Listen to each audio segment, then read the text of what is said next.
Boa noite. Meu nome é Zé Costa Silva e aqui é o Jogo do Poder. O programa de hoje, telespectadores, é completamente diferente. Nós vamos falar de uma coisa completamente diversa e incomum, mas uma coisa que todos nós já pensamos algum dia na vida. Eu imagino que qualquer um de nós já pensou, e se eu encontrasse um tesouro desaparecido? E se eu entrasse nas águas da Baía de Todos os Santos e encontrasse um velho navio carregado de tesouros? Isso mudaria ou não minha vida? Para descobrir essas questões, nós vamos conversar com o Capitão Juca, que é um mergulhador, uma pessoa de altíssima experiência e que teve a felicidade na vida de encontrar 11 galeões naufragados durante a sua vida. Será que isso mudou a vida dele? Será que isso mudou a nossa história? Vamos conhecer Capitão Juca aí e ouvi-lo contar um pouco de suas histórias de vida. Juca, seja bem-vindo ao Jogo do Poder. O Jogo do Poder é um prazer enorme tê-lo aqui. Igualmente, sério. E aí, me conte. Antes de a gente entrar nos detalhes dos tesouros que você achou, que afinal você é famoso por isso, quem é Juca? Um sonhador, né? Como todas as pessoas na vida, você sonha sempre em realizar um desejo, como você falou sobre achar um tesouro, uma coisa assim no fundo do mar. Só você sempre quis fazer isso mesmo? Sempre. Desde cedo? Desde cedo. No início da vida, teve um temporal e trouxe na Baía de Todos os Santos, deu noroeste, e vieram muitos sargassos para a beira da praia. Sargaço é aquela vegetação submarina. Aí eu encontrei naquele sargaço, muito garoto que eu era, umas colheres de prata com o emblema de Portugal. Aí meu pai pensava muito em fazer um barco para andar pelo fundo, né? Como tinha aqueles torpeidos alemães que eram dirigidos com o pessoal. E quando ele viu aqui, ele ficou muito entusiasmado. E ali no Solar do Inhão ele pensou em fazer, mas ele tinha muito medo de peixe, né? E eu continuei com a história dele, né? Então, na realidade, é uma coisa de uma herança familiar, esse desejo da descoberta do tesouro. Ele pensava, né? Porque aqui na Baía de Todos os Santos houve vários naufrágios. Aqui na Baía, onde você mergulhar, cavar, você vai encontrar peças de navios afundados. Eu sei que são 148, me parece, esse número. Tem um grande livro dos mares que fala sobre 500 navios naufragados na Baía de Todos os Santos. 500 navios? 500 navios. Porque eles vinham da Europa para cá e pegavam um mar muito brabo, né? Quando eles chegavam aqui na Bahia, eles preferiam afundar os navios. Muitos deles foram afundados propositalmente, né? Isso eu não sabia. Muitos deles foram. Tocaram fogo, afundavam. Eles preferiam morar no Brasil, aqui, nessa floresta que era, do que retornar e pegar uma viagem desse tipo, né? Enfrentar novamente isso aí. Mas, lá pelos anos 60, morava na nossa casa um tenente do Corpo de Bombeiros chamado Tenente Almiro. E ele foi um pioneiro que ia pelos lados de Arembepe, e ele me falava sempre o seguinte, contava aquelas histórias, que tinha uns americanos procurando um galeão que teria afundado em Arembepe. Seria o Santa Clara. E eu fui criando aquela imagem na cabeça do Santa Clara, que era que tinha, que era que não tinha. E nos anos 64 eu fui morar em Arembepe. Em 64 era o auge do movimento hippie, Arembepe, uma praia de nudismo, uma praia... Era na minha casa. Como é? Era na minha casa. Eu que fiz a Casa do Sol. A Casa do Sol Nascente era a minha casa. Onde morou esses hippies todos. Muitos desses cantores que andaram por aqui, os novos baianos, todos eles moravam na minha casa. Até Mick Jagger passou por... Foi, exatamente. Ele passou na sua casa? Passou na minha casa. E ele sozinho não, os Rolling Stones todos estiveram lá. Ah, foi? A Janis Joplin, muita gente esteve lá. Maísa, muitos cantores iam lá. Tá vendo, lá. telespectador? Nós não estamos aqui falando só de tesouros, não. Nós estamos falando de experiência de vida. Quem teve em sua vida a oportunidade de conhecer pessoalmente os Rolling Stones e Janis Joplin e outros mais? Isso. Mas você vivia nessa comunidade alternativa já naquela época, não? Não, o problema todo foi o seguinte, uma namorada minha me apresentou uma história que estaria grávida. E você sabe que antigamente os valores eram diferentes, você tinha que assumir as coisas. Como eu ia muito a Arembepe, para tentar pescar, ou às vezes se achava esse navio, eu fui morar no Arembepe. Que naquela época não era tão fácil chegar lá, não. Não. Quantas vezes eu fui andando de Portão para lá? Andando, porque o ônibus quebrava, que era uma estrada de coco, sabe? Você passava a ponte de Portão ali, tinha uma ponte de madeira, logo adiante começava uma estrada de coco. A estrada era de coco no chão? Era do coco no chão, era areia e coco. É por isso que chama de estrada de coco, estrada do coco? Então. Será? Pode até ser isso. Mas vivemos ali um bom tempo. Era um paraíso aquilo. Era um negócio lindo, lindo, lindo. Uma aldeia, entendeu? De pescadores, que originou desse naufrágio do Santa Clara. Isso eu não sabia. Ali era habitado pelos tupinambás, né? Aí você viu como é que os negros chegaram ali. Que os negros eram os escravos que estavam no Santa Clara, que afundou defronte do Arembepe. Depois de muitos e muitos anos foi que eu achei esse navio lá, mas já não tinha nada. Então você chegou a achar? Achei, ele está lá afundado. Mas já não tinha mais tesouro nenhum e tinham tirado? Não, esse negócio de tesouro é o sonho. Tesouro não se acha assim, não. Soube que o Garcia d'Abra, em 1540, explorou esse navio durante 40 anos, porque ele é muito próximo da praia. Aí ele tirou tudo que podia tirar. Então o ouro de Garcia d'Abra foi parar na... Porque diz que o Santa Clara tinha muito ouro, né? Dizem, né? Dizem que tem muito ouro esse negócio. Só que eu não vi nada lá. Eu só encontrei mesmo as madeiras e consegui tirar um canhão que ele não tinha força motriz lá no Arembepe. Era carro de boi. Você amarrava, conseguia levantar do chão com várias rodanas, levantava um pouco e o carro de boi puxou da praia. E onde ele ficou, já construíram até casa em cima, que eu não consegui tirar ele do lugar. O canhão ficou lá? Ficou lá, desapareceu lá. Então você não chegou nem a colocar no museu? Não tinha nem museu. Não existia, nem se falava em galhões afundados nessa época. Tinha-se uma vaga história assim de... os navios afundaram aqui na Baía de Todos os Santos, mas lá em Arembepe tem vários navios, muitos navios que afundaram, porque os escravos saíam lá naquela região, que iam para a Casa da Torre, lá de Garcia d'Abra. E eles desembarcavam ali no Arembepe. Aí lá tem um Gambe, tem vários outros navios lá afundados, né? Tem um inglês. Mas você chegou a visitar todos eles, não? Já, de lá já olhei todos. Tem navios antigos, ali em Jauá mesmo tem 2 de ferro, e mais adiante tem o Salvador, que era um navio com rodas, né? Aquelas pás Isso, laterais. O primeiro navio a vapor. Era lindo, lindo, lindo. Mas depois que eu achei o Galeão Sacramento, o que aconteceu, muitos aventureiros apareceram. Nós vamos falar do Galeão Sacramento, mas eu queria dar um aspecto mais... porque é um fenômeno de naufrágio, mas eu queria falar isso com mais tempo no próximo bloco, tá certo? Nós estamos acabando esse e falando sobre a aventura de achar o Galeão Sacramento no próximo bloco. Voltamos já já.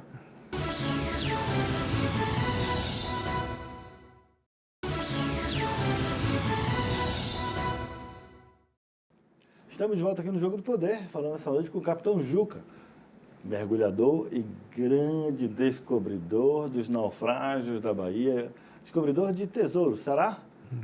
Todos nós temos essa vontade de saber e vamos saber agora, da própria boca de Juca, se ele efetivamente descobriu tesouros nas águas da Bahia.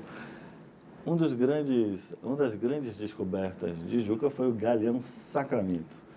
Quem é o Galeão Sacramento? O que é que ele fazia? Nós vamos descobrir isso da própria boca de Juca, né, Juca? Me conte aí, o que é esse Galeão Sacramento? Como foi que você descobriu ele? Nós fomos pescar, né? Porque se você for procurar um navio, você passa a sua vida e você não acha. Você diz, tal navio afundou em tal região. Aí você vai procurar, você não acha. Eu achava esses navios através dos pescadores. Quando eu vi um pescador ali pegando aquele negócio, sabe? Aí eu ia lá dar uma mergulhada, aí eu olhava para ver se era realmente um navio, o que é que era, o que é que não era, né? Aí apareceu um amigo nosso, um americano, disse que saímos para pescar, que tinha um mero muito grande, tinha um peixe grandão, que não sei aonde, então vamos pegar esse peixe. Aí quando nós fomos lá, nós encontramos esse navio. Eu desci, olhei assim e digo, olha só o que está por aqui. Porque há anos atrás... Você ficou calado, né? Esse foi o erro da pessoa que estava comigo, entendeu? Que falou muito, caiu na mídia, né? Aí, de repente, apareceram os donos, entendeu? Aí a Marinha tornou-se dona de uma semana, eu tenho toda a documentação de direito de exploração do navio, essas coisas. Mas a Marinha, quando soube que eu tinha negociado uns canhões por 7 milhões de dólares, essas coisas, aí mudou completamente a legislação brasileira sobre pesquisas oceanográficas. Isso a gente vai explorar agora. Agora eu quero lhe fazer algumas perguntas. Mas antes dessas perguntas, o Galeão Sacramento era um navio importante para ter tantas riquezas assim? Dizem, não é isso? Lá eu só encontrei coisas de barro, chumbo e umas moedas de prata, poucas moedas de prata e algumas de ouro, 5 moedas de ouro. Porque logo em seguida que houve essa história da Marinha mudar a legislação toda, eles foram para lá com um navio de guerra, o Gastão Moutinho foi para lá e ficou meses em cima tirando as coisas de lá. Eu soube que eles achavam as moedas, as coisas todas lá, né? Ou seja, você na realidade não explorou o Galeão Sacramento, você só foi o descobridor. Não, exploramos, ficamos meses, né? Uns 2, 3 meses lá, indo lá, porque eu estava trabalhando, eu tinha que trabalhar. Eu tinha uma empresa de engenharia submarina que tinha construído o emissário da Tibraz e eu dava manutenção às tubulações lá, que jogavam os produtos químicos no mar, e eu tinha que estar lá. Mas aí, o tempo que sobrava, eu ia lá fazer uma pesquisa para ver se encontrava alguma coisa. O Galeão Sacramento, para o telespectador que não sabe, ele se localiza na costa atlântica da cidade de Salvador, próxima ao bairro do Rio Vermelho. Isso. Quando eu fiz... Me parece que esse navio ele naufragou em 1646, né? Ele vinha com 900 pessoas a bordo, praticamente todas faleceram, inclusive vinha a bordo o governador que tomaria posse governando o Brasil naquela época, né? Exatamente. E ele morreu com toda a família lá nessa e foram comidos pelos tupinambás ali pela Praia da Pituba. Né? Os que se salvaram. Se salvaram, caíram lá, foram comidos pelos tupinambás. Quando eu fiz o grade para lançamento do emissário lá do Rio Vermelho, eu encontrei um galeão que estava todo destroçado, mas... Outro. Que ele era o galeão, para mim, seria o galeão de Caramuru? De Caramuru, exatamente. Aí fui lá, olhei direitinho, como fica o navio no fundo do mar, todo arrebentado, né? E é próximo dali do Mas Rio Vermelho. O emissário do Rio Vermelho passou por cima? Foi? Não passou por cima, não. Eles fizeram um nivelamento e o solo subiu mais de 1,5 metros de altura. Aí a areia veio e tomou toda aquela região. Aí o que aconteceu? Sumiu. Passei dias e dias ali procurando ver se encontrava com ele, mas nunca mais achei. Mas ele está lá ainda? Está lá. Deve estar enterrado a uns 3, 4 metros de profundidade. Não chegou, as coisas não ainda tinha estão nada, lá? Eles não tinham nada, não. Era um navio pobre. Era um navio pobre? Era um navio pobre, Porque esse negócio de dizer que o navio traz riqueza, traz isso, traz aquilo, arqueológica, coisas velhas, entendeu? Coisas pessoais de um comandante, você acha uma espada, uma coisa qualquer. Mas você falou em 7 milhões de dólares só nos canhões. Sim, os canhões eram de bronze, entendeu? São 40 canhões. 40 canhões de bronze, bonitos, estão no museu. Tem uns aqui na Bahia, lá na base naval de Aratu, e outros estão no Museu do Rio de Janeiro. Me parece que no Forte Santo Antônio, ali no Farol da Barra, tem mais 2. Agora, todos os lugares, só não tem na minha casa. Me parece que tem o Museu da Marinha, lá no Rio de Janeiro, e me parece a maior parte das peças arqueológicas que estão lá foram doadas por você, né? Foi. Nós doamos, né? Porque nós tínhamos que dar 30% à Marinha. Mas eu acho que acharam que era pouco os 30%, né? Aí resolveram ficar com tudo. O que é que a gente vai fazer? Aí o que aconteceu é o seguinte, até numa reunião lá, porque eu conheço muita gente da Marinha, eu falei assim, olha, aí vocês estão inibindo que as pessoas achem alguma coisa no mar, porque se acharem, ninguém vai falar mais nada.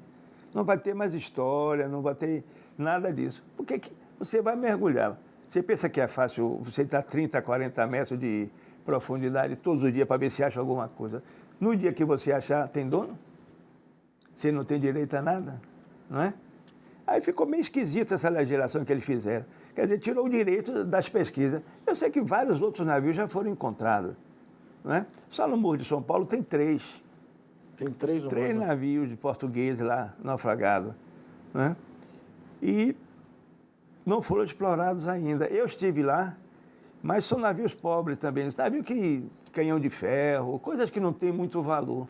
Mas, por exemplo, você encontrou um dos 3 equipamentos, veja se eu estou correto nessa história. Você encontrou um dos 3 mais importantes equipamentos de todo o mundo. Só existem 3 no mundo, que é o famoso astrolábio. Eu sei, que, inclusive, eu sei. não é nem o original que está sendo exibido no museu, é uma réplica, lá no Rio de Janeiro. Não, mas a Marinha ficou com ele, com o astrolábio, sim.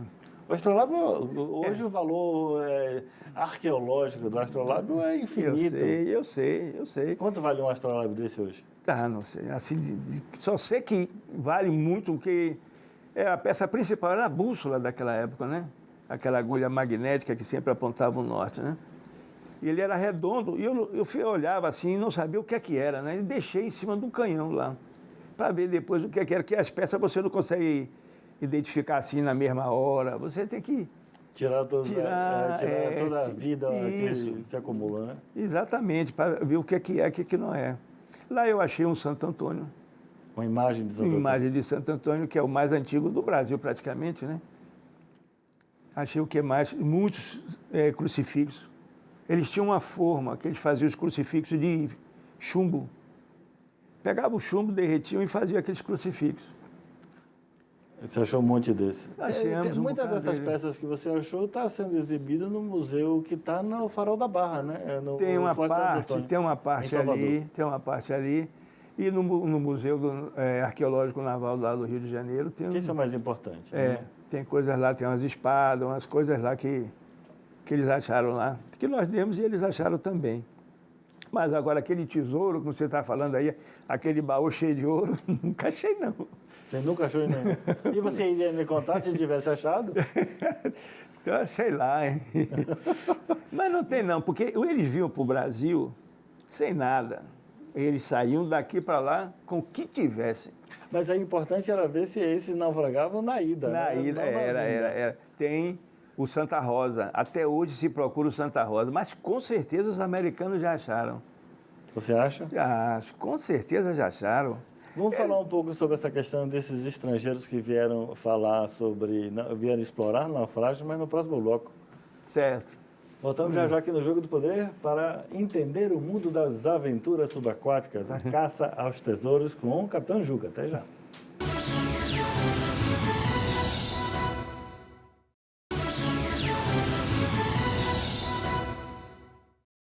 Estamos de volta aqui no Jogo do Poder, falando essa noite sobre a caça ao tesouro, sobre tesouros submarinos e, obviamente, toda a fantasia que nós temos em volta sobre essa caça, começando com o Capitão Juca, que foi o grande descobridor do maior número de galeões naufragados aqui na costa da Bahia. Juca, no bloco passado a gente terminou falando um pouco desses estrangeiros que vieram explorar cascos aqui. Caçar tesouros aqui. Teve muito aí? Você teve uma experiência de encontrar muito desses? Quando eu morava lá em Arembepe, eu via que alguns navios, alguns veleiros, né, puxavam um SADSCAN. Um aparelho para... Um aparelho detetor de metais, aqueles negócios, procurando... Só que ele viu muito por fora, assim, sabe? E eu já tinha achado o Santa Clara, aí eu via que eles passavam assim por fora e viam as coisas. Eu achei que aquilo não era um aparelho da época muito bom, não, porque lá tem vários aviões que caíram ali pelo Arembepe, não é isso? Inclusive lá de frente de Jauá tem uma um avião da Primeira Guerra Mundial, né? Um Catalina, né? Catalina da Segunda Guerra Mundial. Da Segunda Guerra Mundial, né? Um Catalina lá que está a 45 metros de profundidade, e eles não detectaram aquilo, não é? Mas apareceram outros aqui que vieram procurando os pescadores, porque quem achava, na realidade, esses navios são os pescadores. Quando você vê um pescador em cima de um lugar, tem um peixe ali embaixo, né? Aí, quando ele sobe madeira ou qualquer outra coisa, que ele comenta, subiu um pedaço de madeira de lá do pesqueiro, coisa e tal, vai na cesta que lá tem um casco só sobrado, né? Que você sair sozinho para ficar mergulhando, passei uma vida fazendo isso e não achava nada. Você fala desse ataque, desses aviões ali na costa de Arembepe. Isso. Só para lembrar o telespectador, durante a Segunda Guerra Mundial, a cidade de Salvador, assim como a cidade de Natal, foram bases aéreas brasileiras, obviamente, mas com a presença de esquadrões americanos. E daqui de Salvador saiu, em 1941, se não me engano, uma caça a uma notícia de que um submarino tinha sido localizado nas costas da Bahia.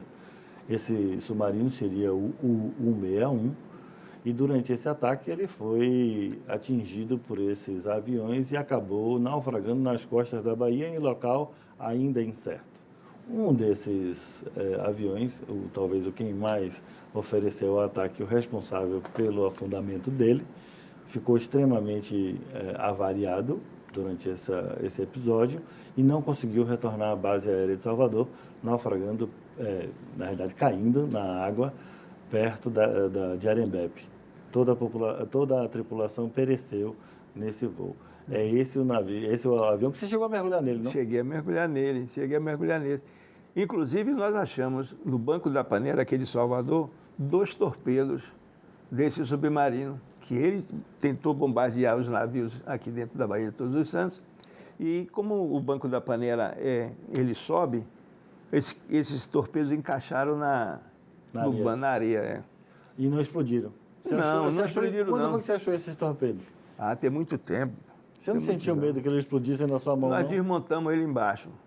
Vocês desmontaram embaixo? Embaixo. Nós tiramos para... Ele tinha comido as algivas dele no chão, sabe?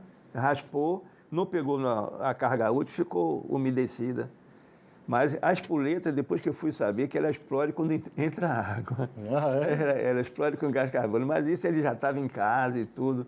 Valtinho era um mergulhador que eu trabalhava comigo, levou lá para a Ribeira, para a casa dele, aí saiu logo a notícia, quando puxaram... Eu me lembro de ter visto uma notícia antiga da década de 70, com a fotografia de vocês com o torpedo em pé, parecendo um peixe, aqueles peixes gigantes. Que fim levou esse torpedo? A Marinha levou. E não está no Museu do Rio de Janeiro, não está em museu nenhum. Eu estive lá, olhei, perguntei, e os torpedos? Não tem torpedo nenhum, não. Ele ligou, a capitania levou, colocou lá no chão da capitania e tudo. Mas deve estar na casa de algum almirante aí, qualquer coisa, guardado em algum lugar. Ninguém achou esse submarino que não Esse submarino, eu acredito que ele esteja na Praia do Forte. Mas já foram buscar por ele lá, né? Dizem. Ele está a mais de 50 metros de profundidade.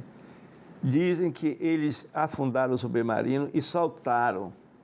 Os alemães soltaram e embarcaram na Praia do Forte. Quer dizer, isso são histórias que se conta, que se fala, que tem aí. Mas ele não foi longe porque ele não tinha combustível para ir. Não é? Submarino não é atômico. Naquela época não era óleo que ele queimava mesmo e pronto. De bateria. Mas ele também estava muito avariado, segundo você soube, pelo ataque. Isso. Ele sofreu o ataque, mergulhou, saiu. Depois ele naufragaram lá e saltaram por... Eu acho, a minha opinião, que eles saltaram por lá. Agora, obviamente, esse submarino é importante, telespectador, porque, na realidade, ele é reputado como o submarino que afundou o Itapajé nas costas de Alagoas, e que foi o responsável pela entrada do Brasil na Segunda Guerra Mundial. E matou vários brasileiros, etc. Então, é de certa forma, importante peça de história, né? Mas deve estar todo com o tempo, o navio de ferro, ele se destrói todo. Quando você acha que afundou um navio, aí você vai achar o navio inteirinho lá, assim, aquele barco, assim, não. Está todo espalhado pelo chão, cheio de corais e coisas. Um outro navio que tem na costa, eu vou chamar de litoral norte, ao norte da cidade de Salvador, que é chamada litoral da Linha Verde, é ali numa praia que chama Amaralina, quase chegando no Conde, um pouco antes, que tem me parece que é um navio a vapor, parece até que é um submarino, porque a máquina do navio a vapor fez aquela coisa. E ele está bem na praia, quando a maré baixa, todo mundo Eu sei. vê. Inclusive, eu coloquei lá um terminal marítimo para uma maricultura, estava lá, a Luso. Ele está na praia, aquele navio lá. Né? Não se sabe qual é o nome, não se sabe. Não. Só tem a caldeira mesmo e poucas coisas lá. Ele está na Costa Azul. No Costa Azul. Costa Azul. Não é Amaralina, é Costa Azul. Costa Azul, Eu coloquei um terminal marítimo ali para fazer uma tomada d'água para uma maricultura, a Luso, que estava lá, e terminei colocando lá no navio, que já estava lá afundado, aí já protegiu o terminal da bomba de sucção, né? Mas as pessoas podem andar em volta dele. É perigoso? Sim. O mar lá é brabo. O mar lá é muito violento. Você pode ver que dali para Mangue Seco, o mar já avançou, já espraiou tudo, porque a rocha está muito lá embaixo. Porque o mar espraia porque ele não encontra resistência dos arrecifes, né? Eles aí vão se espraiando. Lá no Mangue Seco mesmo, no início que eu comecei a andar por lá, tinha um chapéu de palha, um restaurantezinho, ficava lá na beira da praia, está a mais de 200 metros dentro do mar. Porque já invadiu tudo aquilo ali. Aí, lá no Mangue Seco tem algum naufrágio, não? Tem, sim. Ali dentro do Mangue Seco mesmo, defronte do Bafo de Bode, tem um navio afundado ali. Mais antigo? Não, é um navio de ferro. Eu já mergulhei lá, tem uns meros muito grandes, tem peixe como diabo lá, mas era água escura lá. Agora me diga, onde é que você realmente encontrou esse tesouro que o povo diz que você encontrou? Estou procurando ainda. Esse tesouro eu estou procurando ainda. Entendeu? Não achei ouro nenhum, dizer que peguei ouro, não peguei nada.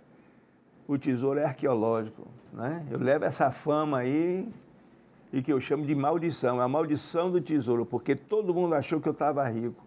Eu mergulhava todos os dias trabalhando durante anos e anos, fazendo serviço subaquático. E tinha uma vida razoável, né? Aí eu pensei, é o tesouro do Juca, é o tesouro. Bom, eu acho que você encontrou um tesouro, mas um tesouro narrativo. Porque você tem histórias fantásticas. Porque essa busca, o mergulho, fez com que você conhecesse Mick Jagger, todos os Rolling Stones e os demais artistas, como James Joplin, tivesse uma vida cheia de amores também, não é, Juca? Foi muito difícil naquela época, porque eu morava numa casa de palha. Arembepe não tinha nada. Se vivia em Arembepe como o escâmbio, né? Você trocava as coisas. Eu ficava sentado na porta da igreja esperando ver se chegava um carro. Aí perguntava, você quer comprar uma lagosta? Que tamanho você quer? Eu ia, que estava na beira da praia. As lagostas. Era assim. Agora... Com a vida dessa, a gente vai chegar aos 100 anos, não vai não? Tomara, né? Vamos ver. Mas vamos ver isso no próximo bloco. Voltamos aqui no Jogo do Poder, depois dessas mensagens comerciais, conversando com o grande caçador de tesouros da Bahia, Capitão Juca. Voltamos já já.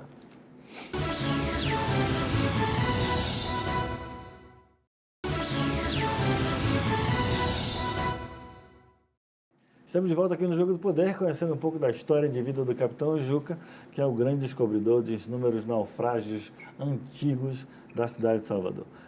Juca, no bloco passado a gente falou um pouco de sua vida lá em Arembepe, mas você falou de 2 naufrágios, faltam 9. Onde é que estão esses 9? Lá em Arembepe tem vários.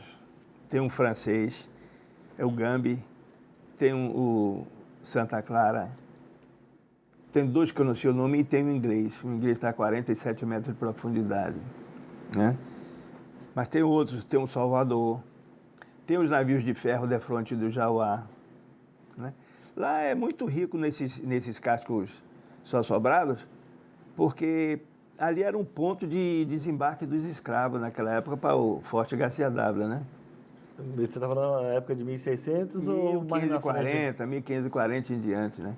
Tem um navio que eu procurei a vida inteira, lá nunca achei, de ferro, que eles soltam uns fardos de borracha daquela época, não sei se ele veio do Amazonas, de onde é que foi, que periodicamente chega à praia um fardo muito grande. Ainda hoje? Ainda hoje chega.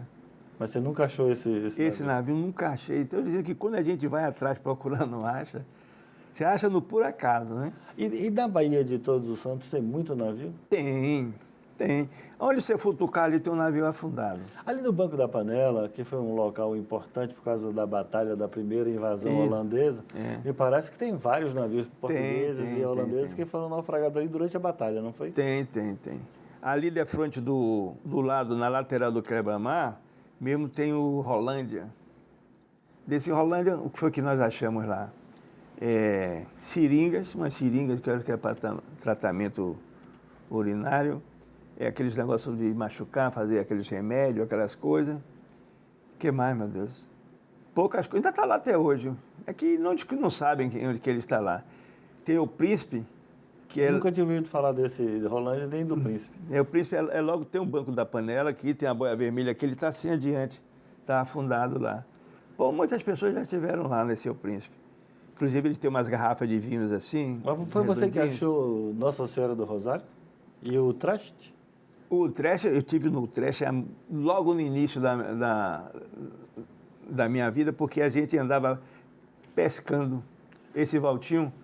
deixa eu só falar um pouco da história do Traste para o nosso telespectador, que eu acho que é uma história interessante. Isso foi uma das batalhas mais interessantes navais da coroa portuguesa contra os holandeses durante a invasão holandesa de Recife, já não era mais aqui.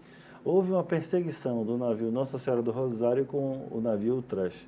Foram vários dias de batalha, até que o navio português efetivamente perdeu a batalha. O que foi que o capitão fez? Ele, em vez de se render, ele fez de conta que iria se render. Quando o navio, o Traste, da Holanda, chegou ao lado dele, ele tocou fogo no seu paiol de pólvora e ele explodiu, levando ao fundo tanto Nossa Senhora do Rosário quanto o Traste. Quase 2.000 pessoas morreram nesse naufrágio. Estive nesse navio, encontrei... Mas lá foi muita coisa encontrada, né? Foi. Sabe pelo seguinte, várias pessoas exploraram aquilo lá, né? Nós achamos um relógio solar. Eu pensei que fosse uma tampa de garrafa, uma coisa assim qualquer. Aí, quando você vai limpando, aí eu vi que tinha um número em algarismo romano, né? E que tinha a setinha. Aí eu digo, olha, isso é um relógio solar. Aí mergulhamos muito, veio um pessoal dos Estados Unidos que a gente levava para lá para mergulhar, que eles adoravam aquilo, ficar filmando aqueles troços. E que eu achei mesmo ali foi chumbo, o chumbo da batalha, aquelas balinhas de chumbo, né? Os florins, que estavam completamente encobertos de coragem, né? Que você pegava assim, ele quebrava. Florins de ouro. Não, que ouro, ferro. Por isso que o ferro tinha comido aquilo tudo, né? E que foi mais aquele navio que nós achamos? Os canhões desse navio estão apontados para cima, né? Não. Esse navio apontado para cima é o Santa Escolástica. Santa Escolástica. Santa Escolástica. Que é um outro naufrágio. Que é um outro naufrágio. Na mesma região. Não. Ele está em outro lugar. Entendeu? Nesse nós achamos umas espadas, entendeu? Que me foram até surrupiadas, né? Mas as espadas tinham o cabinho de ouro, o filetezinho de ouro, e a lâmina era sempre de ferro, de aço, né? Então a lâmina se perde, né? A lâmina perde. Você tinha que tirar com cuidado. Você passava dias e dias para desenterrar uma lâmina daquela para ela não quebrar, para ela ficar inteira. Aí, dessas aí, nós pegamos isso. Tem algumas coisas, eu fiz alguns filmes de algumas coisas que nós pegamos lá. Agora, teve gente aqui que explodiu o navio, né? Qual deles? Algum?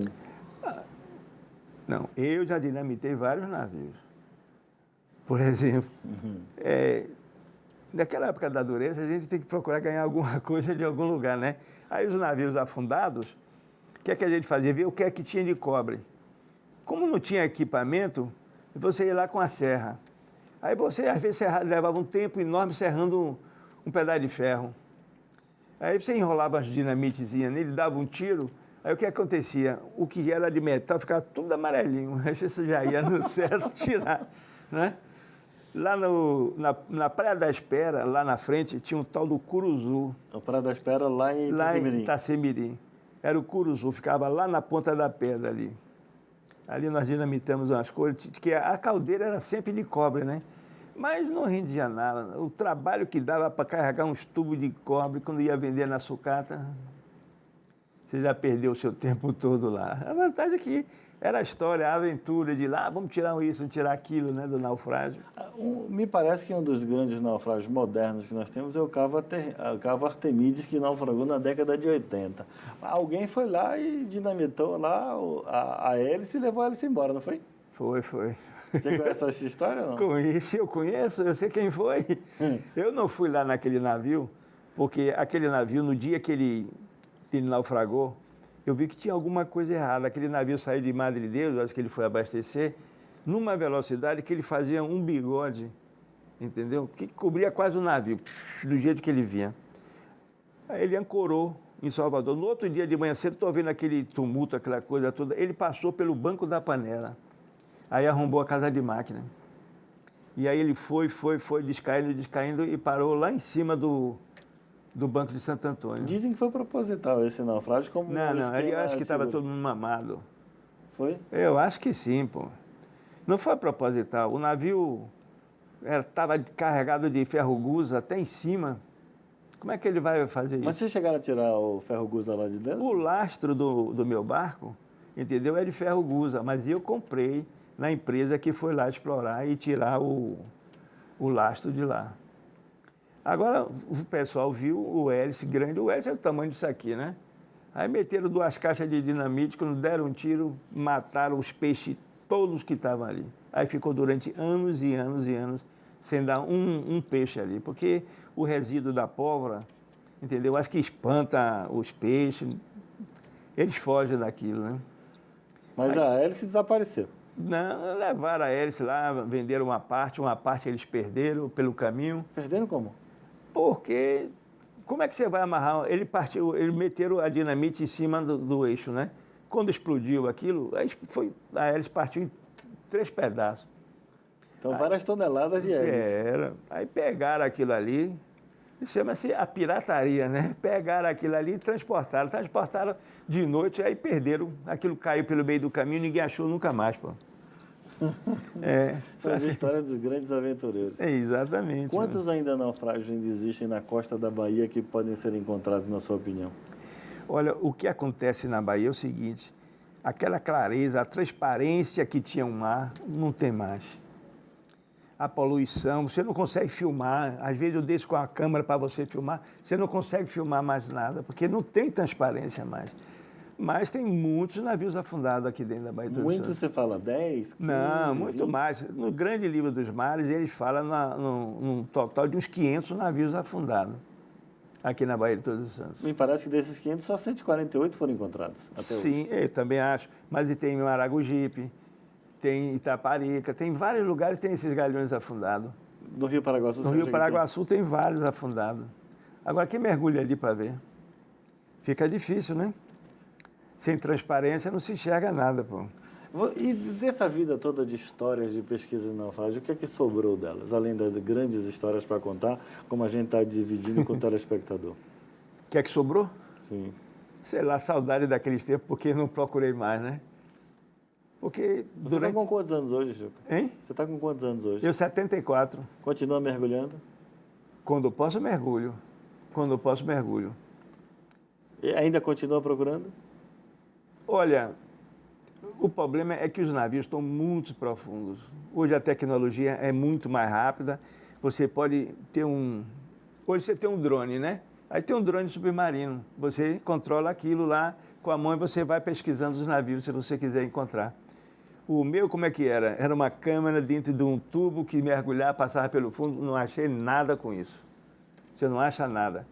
Mas hoje, com a tecnologia, que nós não temos, não é isso? Os americanos têm.